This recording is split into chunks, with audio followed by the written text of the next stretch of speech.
I thought that I would give this a little go.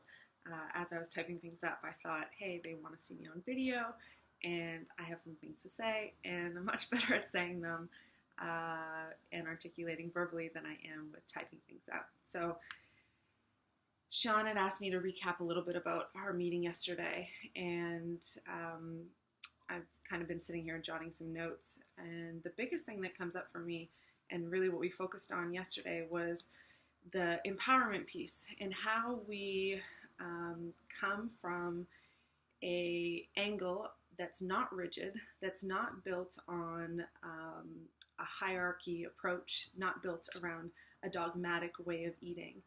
And how can we really empower these people and teach them education as well as implementation?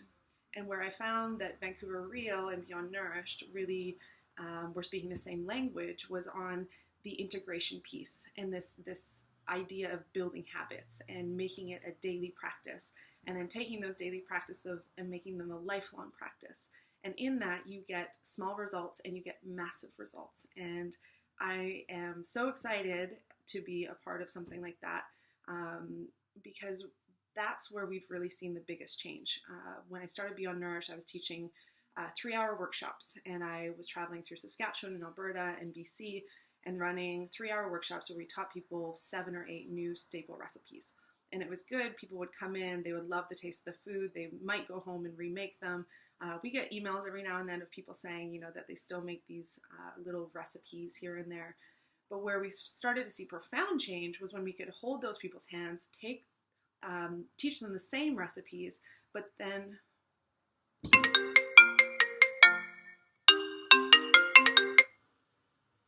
my phone was ringing. I'm sorry.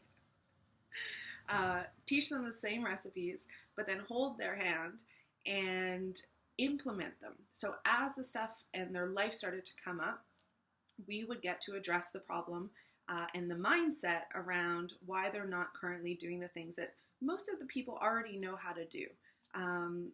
Experts are out there all the time telling people how to eat, and no one is really teaching people the empowerment piece. Like I said before, the agility around eating, and when our body is asking us for different things, being able to have the emotional mindset, the emotional agility around changing things, and then also having the education around what that might look like. And the thing that really got me stoked about this program was that it was so holistically based. We were allowing people to be who they are, or at least meet them where they want to be, as well as providing them education of a better place or a more optimal state of living, and giving them the options, but really letting them, the people, make the decisions along the way, because that is how lasting change comes. I was explaining to Sean yesterday that I have sent people meal plans. Since I started this, it's actually the internship that I did was making meal plans for a naturopath here in Vancouver. And I would say that there's probably, I have no hard statistics on this, but there's probably a less than 5% of people actually follow meal plans. And the bad thing about a meal plan too, and we see this with a lot of our weight loss clients, is that they see an end to the program, and their mindset is like, I just want to get this over with. And they expect the results to be retained the whole time, when that's just absolutely unrealistic. And so there's this deflation that happens after a 6-week program of following something. So what was exciting about the program that Vancouver Real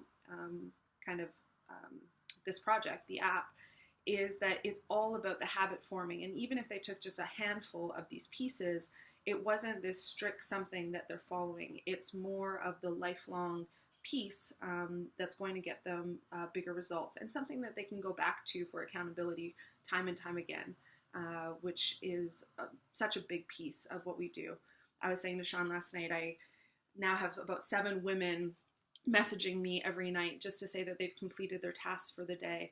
And one of the ways, and something that I want to address, is one of the ways that Beyond Nourish has made biggest impact in people's lives is that we've taken maybe less relationships with clients, And we've really, really focused on nurturing them and fostering them. And in that, so many of our clients have been working with us for anywhere between some 5 years, one person 6 years, and other people more in like the 3 and 2 year mark. And there wasn't a lot of fire under my ass to make a massive stretch outwards in terms of social media and even just being involved in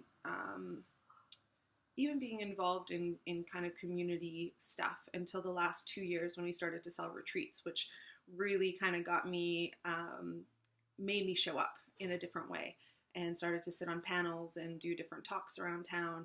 And, Beyond Nourish really started to make a name for itself. And we've seen the benefits of that in a big way.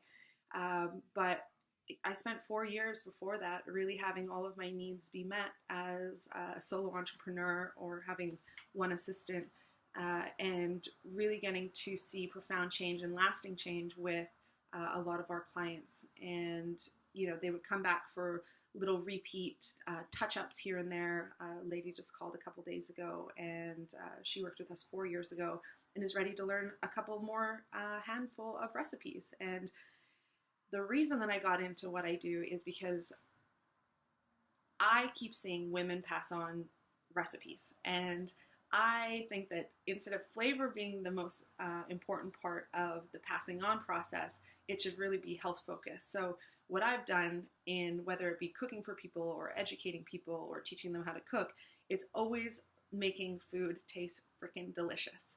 And it's just so important for me that we bridge the gap of making healthy food that also tastes amazing. And you can see that in all of our recipes and things like that. People love making our food and they love eating it.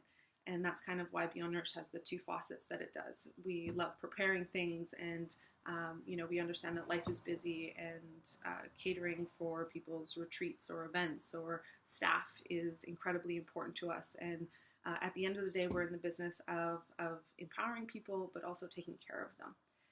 And yeah, what else did we talk about?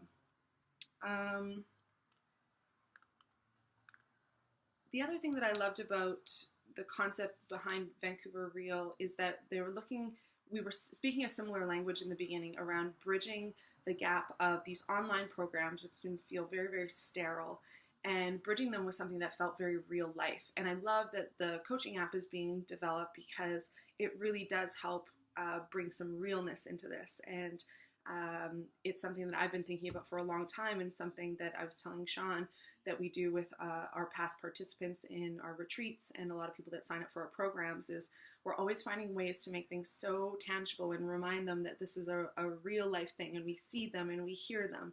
And we do that by, sending small gifts in the mail or sending them. Yeah, we sent flowers in the last week. We sent handwritten notes in a couple of weeks before that. We sent out magazine subscriptions before that, and they're just off the cuff things that remind them that the program that they did was massively important, and they should remember that education so it doesn't go in one ear and out the other. But there's something about building a relationship with people, and that's where my passion as a coach comes from too, is that I want people to know that I care about their their outcome as much as they do. And oftentimes our jobs as coaches is to actually believe in it more than they do, because that's where most people deal with mindset issues. And we have so many amazing tools that I hope to get to share with the participants of this program in terms of changing that mindset around why don't we cook the food that we want to cook, or why don't we take the time to cook our meals at home. And after doing those workshops and seeing some impact being made, I thought there's a little bit more here. And when we took those people and we went into their homes, life started to come up, and we really got to hit a lot of the challenges that came up, whether it be too busy or too this or too that. And everybody can do this. Absolutely everybody can do this. It's just a matter of kind of tailoring it to them. And that's where I think that Vancouver Real was really onto something with kind of this holistic approach. And whether it be the ingredients that they choose to eat or the lifestyle that they choose to live, I think that there is a way with my philosophy to help each one of those individuals without making it dogmatic in any sense. And Sean and I talked a little bit about demographic yesterday, and I really do encourage you guys to look at the 9 to 5ers, the people that are kind of just dipping their toe into a lot of these concepts, that aren't necessarily the ones at the Float House, that aren't the ones already drinking the bulletproof coffee, that aren't the ones doing the green shakes in the morning. They're the ones that have heard maybe little snippets of it, but have never really tried it on for themselves. There's a whole population of people that are dying to get out of the grind. And those are the people that I feel can really benefit from this app the most. There is the whole other side that the other people, the entrepreneurs that may already know this education, will use it as an accountability piece. That's great. But I think that there's actually another huge market. And the reason I say this, that's what we've seen in our retreats. And they're the people that are really also speaking about these programs because it's new to them. It's completely new, and they're so excited. Think about your journey around getting into health, and I can think about mine. And when I started to even just drink more water, I couldn't stop telling people about the impact that it was having on my skin and how much better I felt. And those are the people that you want doing this program because they're the ones that are going to sell it and voice about it and bring it to the office. And that's just personal opinion. But I think that wraps up a lot of what we spoke about yesterday. I'm probably missing a few things, but talking to a computer screen is a little bit different than talking to a person. But I hope you guys get a good idea about the reasons that I want to be involved in this program.